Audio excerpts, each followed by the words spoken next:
Welcome back. I am Mary McCool-Berry, and this is Reading Swizzle. I am so pleased to present Carmine Stewart, Dr. Carmine Stewart, who has a Ph.D., and she is the Vice President of Programming at Seeds of Literacy in Cleveland, Ohio. Seeds of Literacy is a nonprofit that serves adult learners who seek to learn to read and complete competency exams in reading and math. And I'd like to introduce her, and she can talk more about what she does with Seeds of Literacy before delving into our big question. And the big question is, millions of adults in our country, 23% cannot read. And so are the program offerings really meeting the needs of adult learners who have literacy and numeracy needs? Carmine. Yes. So thank you, first of all, for having me. I love to have an opportunity to talk about Seeds of Literacy and the work that we do here in Cleveland. We are, as you said, a nonprofit adult literacy program. We provide one-to-one training for adults. And most people know us as a high school equivalency program or a GED preparation program, even though the majority of our students are actually working on building their foundational skills so that they can get to the level to prepare for the exam. We do that with the help of about 350 amazing volunteer tutors who are the ones who help us provide that one-to-one service for our students. And I want to say to the audience that I asked Dr. Stewart on this program because she's one of my literacy heroes. And the reason being is that she sees the need for building foundational skills with people who are completely illiterate and low literate. And one of the big questions is a lot of our country focuses the adult education as a credentialing program. So they really take the more advanced students who need to pass the GED. So we'll get more into that later. The biggest question today is, I think a lot of people don't know, is that the entire adult education system is set up to prioritize students who can quickly graduate with their high school equivalency diploma or GED or a work credential, and it leaves behind all these other people with reading gaps. And adult literacy programs across the country say, hey, we can't do it without private support. We have to get the people that are able to jump the fence, that are closest to jumping the fence, across that fence. So what do you say about that? Is that a true statement that we only take people who are close to passing or can pass the GED? So well, I would describe that a little bit differently. And I feel like I should also explain that there are really two different systems that work in helping adults who struggle with reading. There is what most people hear about are the programs that receive federal funding under the Workforce Investment Opportunity Act, Title II funding that is funneled through the 50 states and Puerto Rico. So if you're receiving funding through those programs, because it's a federally funded program, there are federal guidelines and regulations, and we have to show certain benchmarks. Our students have to reach certain benchmarks. And it is very true that the students who are closer to being able to achieve a credential are more attractive to those programs, because if we don't reach those benchmarks, we lose our funding. So I feel like I want to be sure that, the 55,000 people who are working as a part of that system I don't feel like they have ill intention and ill will in their hearts towards not serving students. But like most programs that receive federal funding or even private funding, your funders want to see certain outcomes. And so your focus is on achieving those outcomes so that you continue to provide funding to everyone, So if we didn't reach the outcomes for our students who are closer to obtaining a credential, we wouldn't have the funding to help the ones who have really a long way to go. So I feel like characterizing it, there's not a program in the country that will say we want to accept a student. But I think the reality is that a lot of programs really don't have the knowledge and skills and materials to serve those students who are really, really at that lower functioning end. They're not lower functioning because they function well, but just they're at the lower levels of literacy. They're not really, people aren't really equipped to help those folks with, and if you really think about, if you think about our K-12 system, really when you're being prepared to be an educator, if you're not going into pre-K, kindergarten, first, second grade, third grade instruction, you're not learning to teach reading. And some might argue that even some of those programs, you're not being taught to teach reading well. We get tutors who come to our tutor training all the time who've said, you know, I taught for 17 years and no one ever showed me how to do this.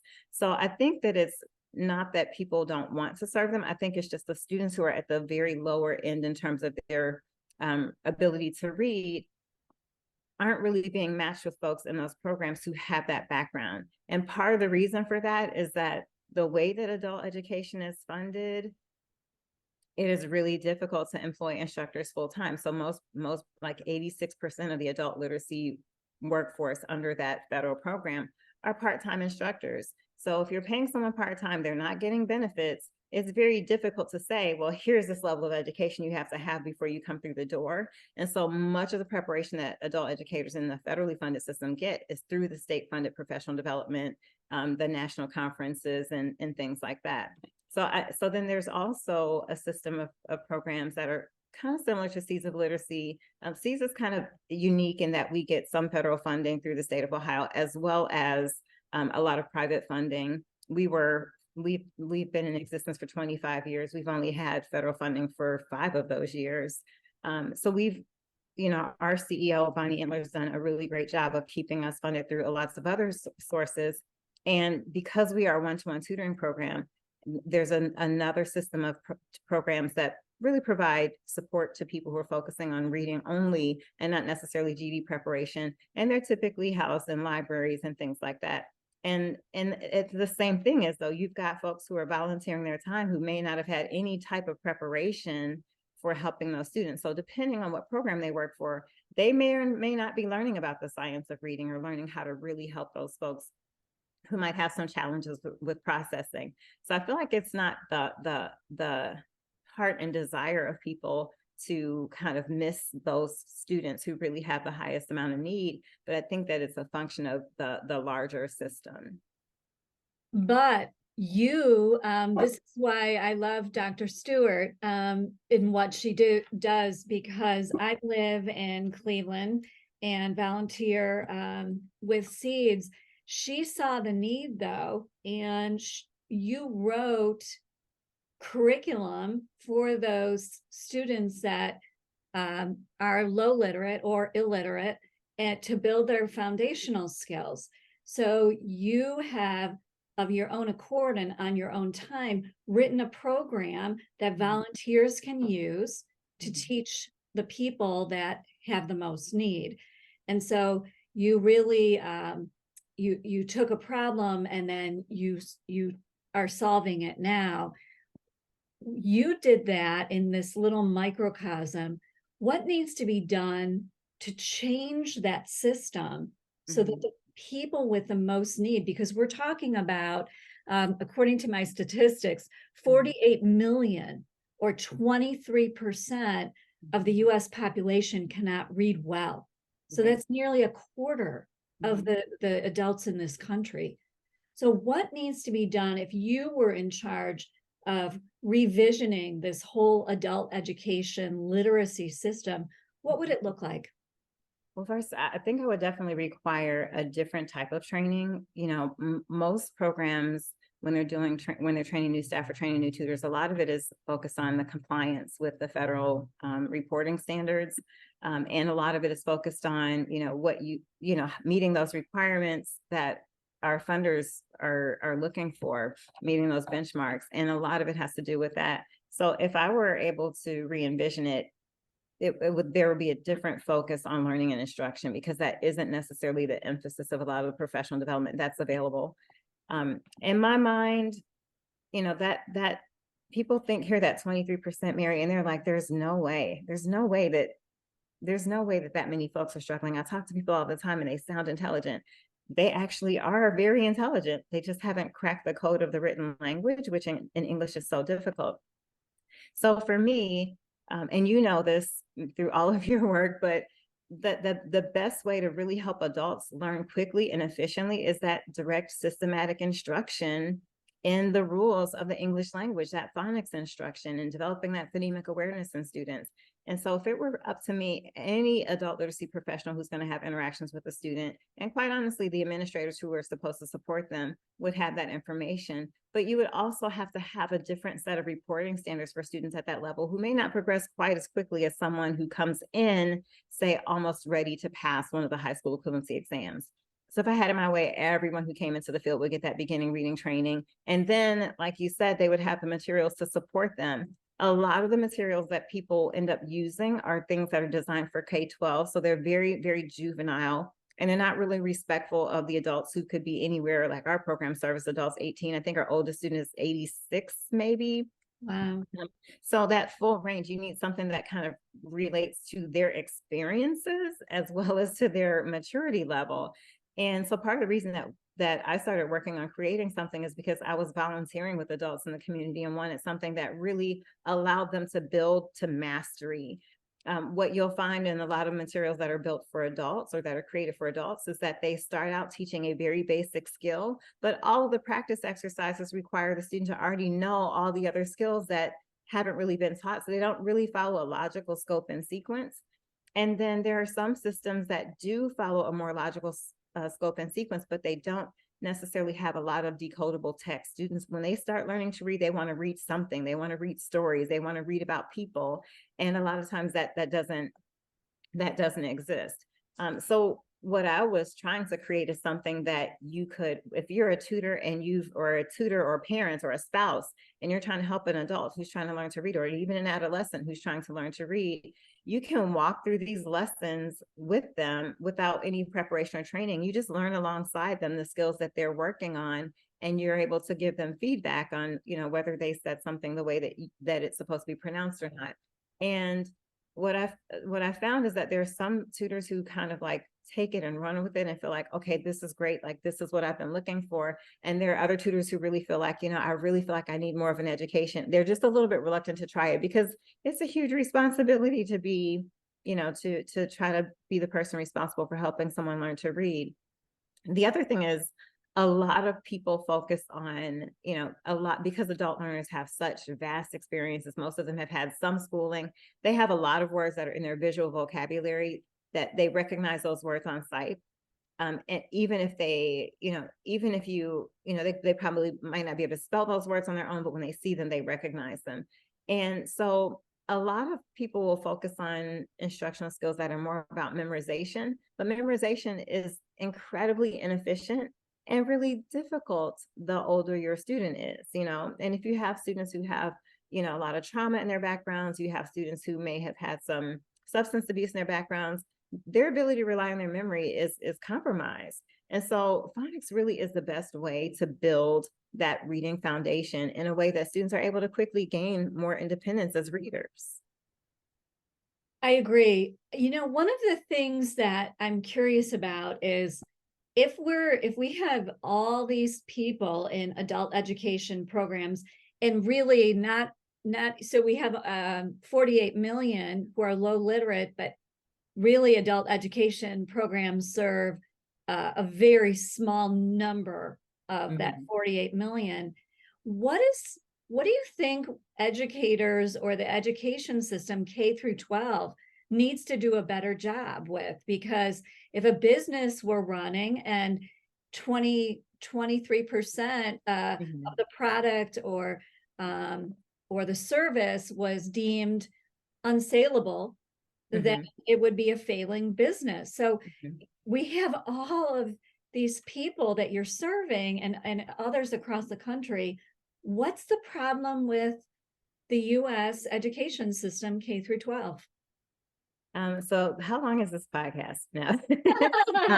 So honestly, I think you kind of have to start at a larger systems level. And part of it is, just even the way that if you think about in a preschool program. In a preschool classroom, if you have 2-year-olds, you can't have more than 8 kids to one teacher. In a 3-year-old room, you have 12 kids to a teacher. In a 4-year-old classroom, you have 14 to a teacher. Then you get to kindergarten, and some kindergarten teachers have 40 kids in a kindergarten class. Mm-hmm. So I think that our model, I mean, honestly, I feel like that those really foundational years, kindergarten through 3rd grade, class sizes should be a lot smaller. So students are getting more attention. I think we know that a kid, if you take a typical kindergarten class, you have children who are turning 6 that in that year, and you have kids who haven't turned 5 yet, all in the same kindergarten class. So developmentally, they're incredibly different, but we still treat them like they're all the same. And so maybe even segmenting students by their developmental ages when, in those early years, so that they're getting what's developmentally appropriate for them. I think also colleges of education really have to do a better job of teaching the science of reading to people who are preparing to be teachers. And I mean, just having taught in teacher preparation programs, there's so much information that we want beginning teachers to know, but those foundational classes are really, really important. Students have to know how to help students who are struggling with reading. If you ask a teacher who's teaching students in the higher grades, they'll tell you, I don't know what to do with the non-readers that are in my class. So that if we focus on really making sure that between kindergarten to 3rd grade, kids are getting that individualized attention and that reading foundation, then it makes it so much easier. Then they really actually can read to learn from 4th grade on. But the teachers have to be prepared to do that as well. And then I'll say another thing. I think that, I come from a family of educators. I'm definitely an advocate. I will fight for any educator in the country. I think that they're kind of put in a really difficult situation because often educational decision-making isn't being made by educators. We have stopped respecting educators for their expertise. And so anyone with enough money can come in and tell us, how we should be educating children, even though they have no background in development, no background in pedagogy or andragogy or any of those. People think that teaching is easy, and people think that anyone can teach because everyone has been taught. And there really are skills and knowledge bases that you have to have that help you be more effective as a teacher, that help you decide when you see if a student, if the student is on track, or if they need different intervention. There's so much that goes into teaching reading, as you know, that people think that it's not as easy as people think. But if you learn the system, then it can be an easier process. So I think that there's enough kind of blame to go around, and people want to focus it on just like K-12 teachers, but I think that education is part of a larger system that's often influenced by outside forces that, don't necessarily have that. I mean, even if you think about how education has really shifted in the last 20 to 30 years, where this accountability testing is focusing everything on these assessments that don't necessarily teach the things that we want students to know and be able to do, right? And so teachers are leaving out whole swaths of curriculum so they can focus on that accountability because their jobs depend on it. So I think that there are larger systemic things. I think if we had it to do over, I would just scrap our entire education system and start over. And I would get a bunch of the best educators in the country, the ones whose data can show that they're turning out successful students, get them in the room and help them design a system that they think would work more efficiently, rather than having, some tech genius or someone who wrote a great book and got a lot of publications, but really has never been responsible for educating a child to make the decisions about how we should be educating children.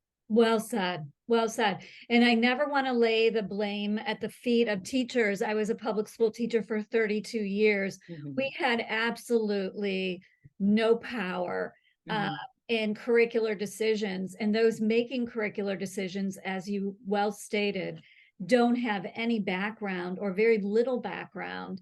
And they weren't asking people that were credentialed in the area of literacy or numeracy. And I think that's starting to change, but as I spoke on another podcast, education is $1 billion industry. So we have lots and lots of publishing companies and others who are pushing their wares. And it's not always for the students' benefit. So it isn't the teachers, and I'm glad that you pointed out it's a systemic issue. President Kennedy in the 1960s was saying, he stated in a State of the Union address, millions of Americans are functionally illiterate. And he's went on to say that the result of this is chronic unemployment, dependency, and delinquency. Do you think, so here we are, 50 some years later, have we made any progress with adult education? And then President Johnson, he took the ball, and it was his war on poverty that instituted a system change so adults could learn to read and numerate. Have we made progress? So I think that you have to look at it at a couple different levels, because I think first, if you look at the individuals whose lives have been changed, whose lives are being changed, if you listen to, go to any program and ask about some of their success stories, I mean, there are students who are, becoming employed, who are being promoted, who are starting businesses, who are being more effective in their businesses, who are going to college and charting courses that weren't possible before they earned a credential. So I think if you look at the individual level, it'd be hard to say that we haven't made progress, because I think that each one of those people would say, absolutely, I'm a prime example of that progress. I think we have definitely grown in the knowledge of what we do. And I think that in some ways the shift toward integration, focusing on workforce development, I think in some ways it's helped us, and I think in some ways it's harmed us. I think it's helped us to think more globally about our students, because they don't come to us just for the credential. They come because they want to transition to something else. So if we're thinking about that as education providers, then we can put some things in place and forge some relationships that allow us to help assist that transition, so that we're preparing them with their particular end in mind. So I think in that way, it's been a good thing. But I think the other side of that is that shifting to this more workforce focus, it definitely, I think, takes away from some of the educational focus of the programming. And so a lot of our outcomes are tied to, are we getting folks into post-secondary education and training? Are they working? And then us tracking that. And when really what most of us are good at is the education piece, So I feel like there's a little bit of a tension in that it kind of promotes some aims, but I think it takes away from others. And so we kind of exist in this space where, you're focusing on getting folks through the program so that we can reach those outcomes that are federal mandates. Or, do we take the time to really make sure that students are getting that firm foundation of education, and there's always that tension in programs where it's like, get them through or get them educated. And it feels like it shouldn't be that dichotomy, Either So, or. right. One of the other things that I've been reading is that it's very difficult for adult learners to get to the literacy adult education sites. And what I want to say about Seeds that I think is really 21st century is that you deliver virtual classroom, and I teach one-to-one with one student over the virtual classroom. And I don't think a lot of adult literacy programs have vaulted into the virtual learning like Seeds of Literacy in Cleveland. Do you want to talk more about that? Well, so I will say, our president and CEO says this all the time, and I always laugh when she says it, because it's so true. But she says, we never dreamed that we would have a virtual classroom, because we tried to engage students in digital learning prior to the pandemic, and they were so resistant to it. They just wanted to focus on that language arts, math, science, and social studies. And because of COVID, we had to pivot to virtual, and our staff went from a fully face-to-face program to a fully virtual program in 9 days, with a staff of seven people really focusing on that effort. And we're so grateful that so many of our students have embraced it, because, as you said, it eliminates the transportation barrier. It eliminates the childcare barrier. We have students who are on dialysis, who just really, their healthcare needs can be tended to right before and after class. It just makes it so much easier for students to be able to log on virtually. And so I do think that other programs have shifted to virtual, but in a different way. So I think for most programs, their virtual provisions is using, some of the published online learning programs. And so students are kind of like walking themselves through it. But I think that Seeds model and offering that one-to-one individual attention with where you're actually getting instruction through the help of a tutor. And it's really interesting, because people talk about, well, tutoring isn't really instruction. And I think that people make that judgment without actually looking at a tutoring session, because I know how you work with your students, and your students are definitely getting instruction in reading, So I think that our model is very unique. And I think that's why we defend it so fiercely. Our students were in that, you know, we talked before about having 40 kids in the class and how students weren't successful with that model when they were in K-12. So we definitely don't want to replicate it here. We do, you know, some group activities for students, for student learning, but, you know, we're very happy that we're able to offer students that flexibility. They can come in, they can work at their own pace. If they can do 12 hours a week, that's great. If they can do 24 hours of tutoring a week, that's great. If they can only do 2, that's fine. And they don't have to worry about being left behind because they're getting that individualized instruction. And so the virtual classroom has been really a blessing, that, you know, that's the silver lining from COVID, is that we now have this option, opportunity to reach more learners. And I would say too, that you mentioned before that how many people in adult education are not taking advantage. In this last fiscal year, we served 400 more students than we do in a typical year. And we've been very excited about that growth. I think the virtual classroom is a huge part of that. And really what we try to do is just get our message out there and make more students aware. We've activated some student ambassadors because we feel like word of mouth is such a strong way for people to learn that we're here. And, you know, students are more likely to listen to another student who says, you know, I tried this place and I liked it and it worked really well for me. So you should try it. I got my credential. You can get yours too. And a lot of students will come to us because their sister, their spouse, their mom, their friend has success in our program and decided to try it. So I think that, you know, one of our big pushes is just trying to increase the awareness that we exist, and then trying to make sure that people know that that virtual option is out there. And, you know, I want to say to the audience that this is what another thing I love about SEES is that you have coordinators in the virtual classroom who send the tutor, teacher, and the student to a breakout room. But at the conclusion of the session, the tutor teachers are asked, where did you stop with this student? And then the coordinators record exactly where that person left off. So tell us more then about the in-person. Tell me the benefits, since I've never done volunteering in person. How is that experience different than the virtual? I think the in-person experience is different than the virtual, just because there's a very different sense of community in the physical classroom than there is in the virtual classroom. You know, in the physical classroom or in the virtual classroom, students come in there in the breakout room with the tutors for a little bit. It's a little bit, you know, they're a part of the process of the coordinators matching students to tutors and sending them into breakout rooms.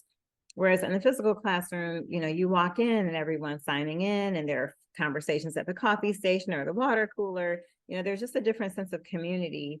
We're able to do things a little bit, you know, with people coming on site at the same time. We can do a lot more synchronous activities. We can do the book club, and it's a lot easier to do a book club, or it's a lot easier to bring in folks from other, you know, other social services and to talk to students about what offerings are in the community. And so I think that there's just a different level of camaraderie with the in-person students and tutors because they see one another and they're having these side conversations with one another. And it's not just you and your tutor, but there may be a couple of student tutor pairs that talk and communicate. So I think it's just a different sense of community because it's less structured, it's less controlled. Whereas in the virtual classroom, if everybody was trying to have these side conversations, it would be very chaotic to get everyone matched into their classrooms.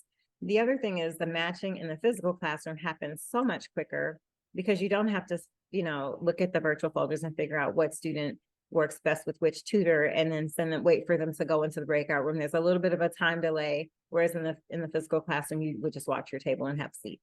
A lot of times the tutors in the physical classroom will come in and go to the table where they normally work with a student. And when that student shows up, they begin their work, you know, whereas they're not necessarily waiting on the coordinators to direct everything.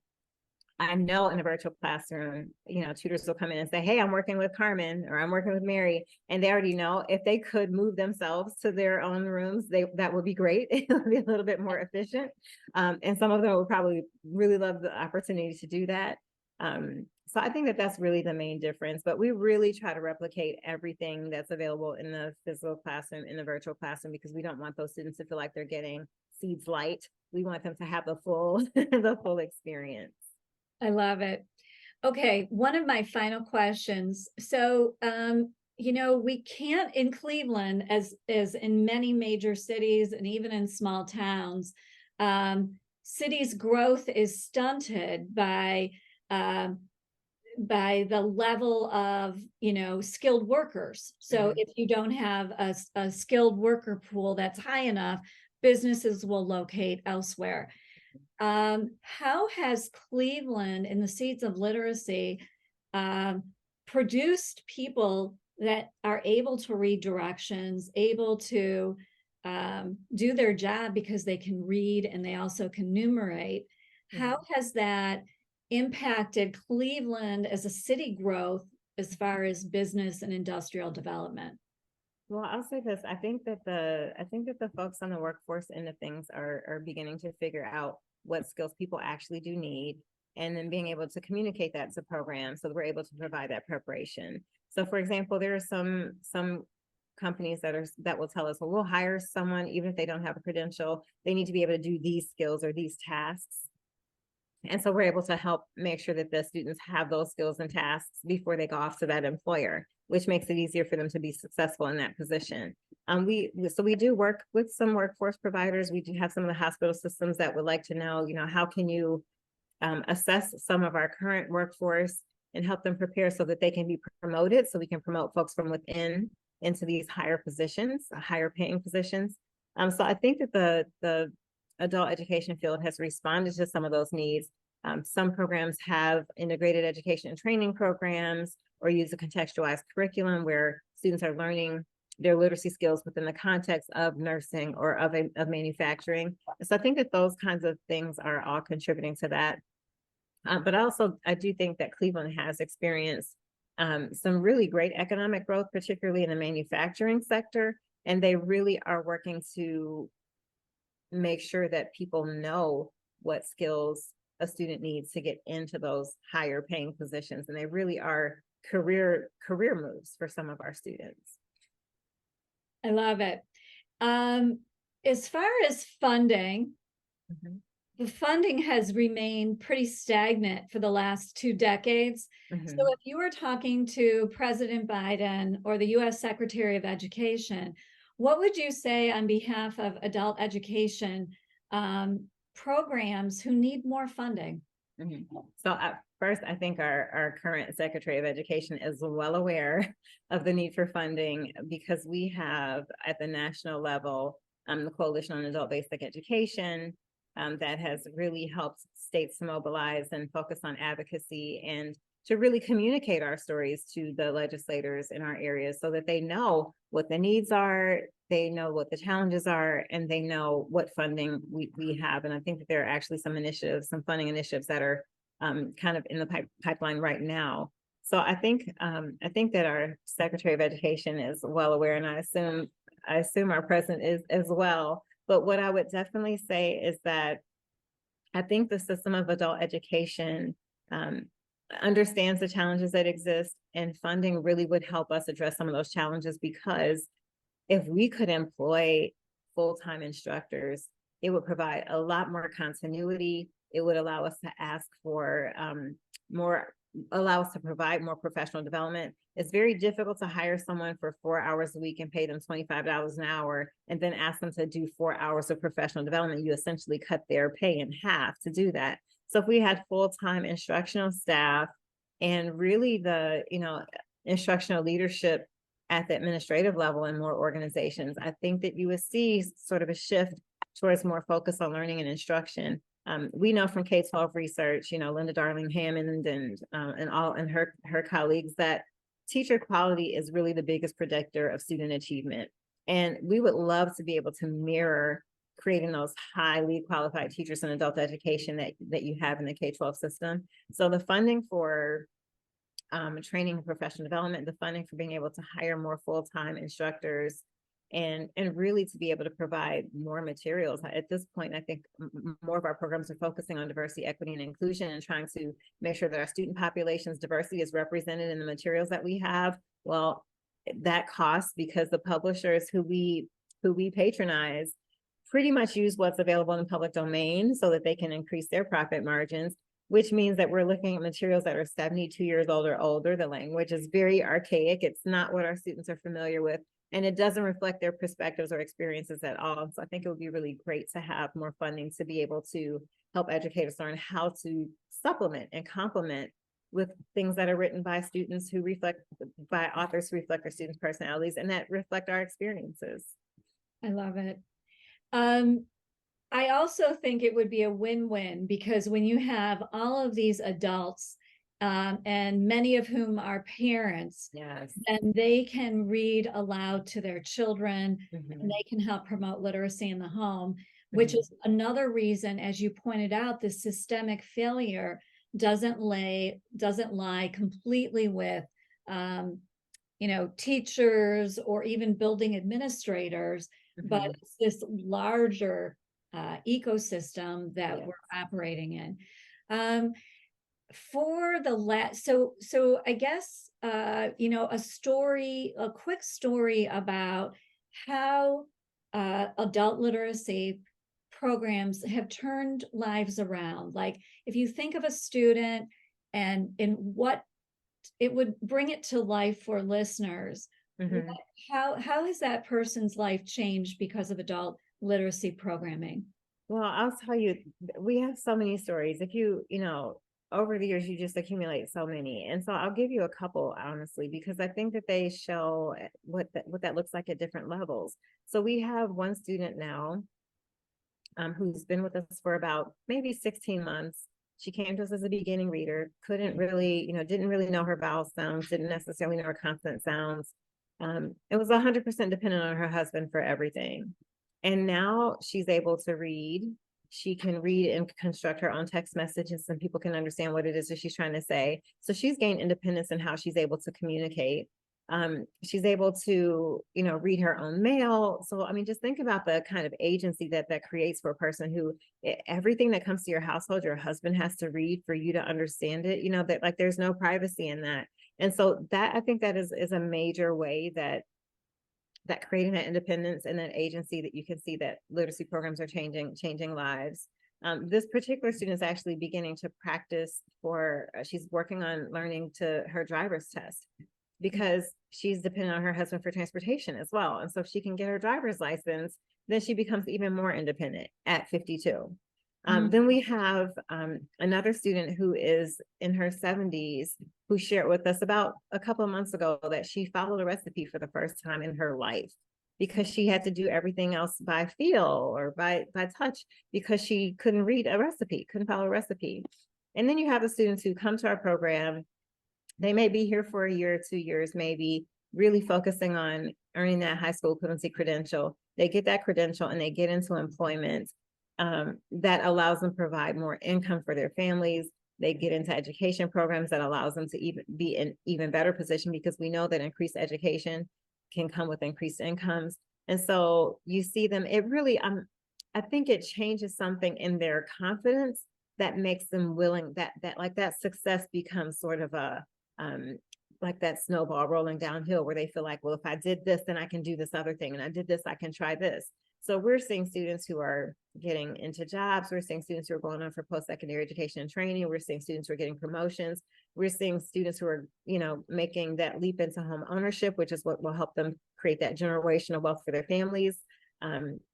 Illiteracy can be intergenerational in the same way that poverty can be. So I think in ways that are, not necessarily so measurable, because it's harder to keep track of students once they leave a program, I think that there is definitely an impact in what it is that we do. And we'll have students who will come back to us and say, I've actually sometimes we'll reach out to some of our graduates and ask them to come back and speak at graduation. And that's when you really start to see those longer term impacts of what they feel and what they attribute to the time that they spent in the program, that the confidence that they have. At our national conference, they told a story of a gentleman who came into the GD program and felt like a dropout, which that's a term we avoid using. And he talks about how he ended up, taking this assessment that told him he could probably go into IT, and he hadn't thought that's something that was possible for himself. And so he goes into this training program because his teacher encourages him to just try it. He gets the certificate and ends up teaching a course at the community college. and is now working full-time as a teacher, enrolled full-time in a 4-year college or university. And, really just this is life-changing work.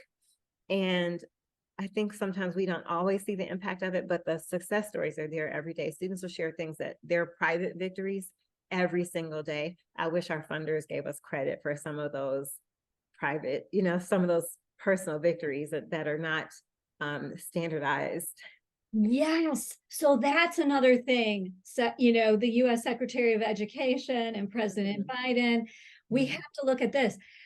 It's so powerful, your statement, Dr. Stewart.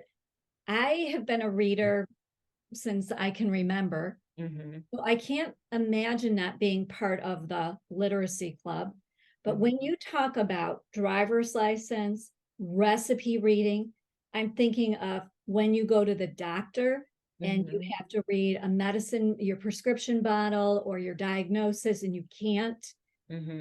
These are all things that we take for granted. Absolutely. And I have never thought about driver's license, recipe. I mean, reading is the most integral part of our lives. And So, voting. and voting. And so then, right, we educate, and that's what our founding fathers wanted. They wanted literate people to participate in a democracy. And I would argue that a lot of our division today stems from this literacy divide. I agree. Dr. Carmine Stewart is a visionary, and she is a luminary with the Seeds of Literacy, which is a fantastic organization in Cleveland, Ohio. I am so proud of my hometown, this literacy organization in my hometown, because all of them are doing incredible work. I think you have really shed a light on what's happening in so many regards with funding and students and systemic failures, but also what can be done. And remember that I mentioned that Dr. Stewart, she has written a program for those people that need foundational skills. So I applaud you, brava, and continue the work that you're doing and the Seeds of Literacy and your executive director. So I thank you, Dr. Carmine Stewart, for joining me today. And just hang on for a minute after I stop the recording. Thanks to everyone for listening to Reading Swizzle. The intention is to swizzle around ideas and educations and to amplify and illuminate ideas and thoughts and questions that you might not have time to read through or ponder. So, and getting people from the field who work in these jobs. So thank you. I'm Mary McCool Berry. Until next time.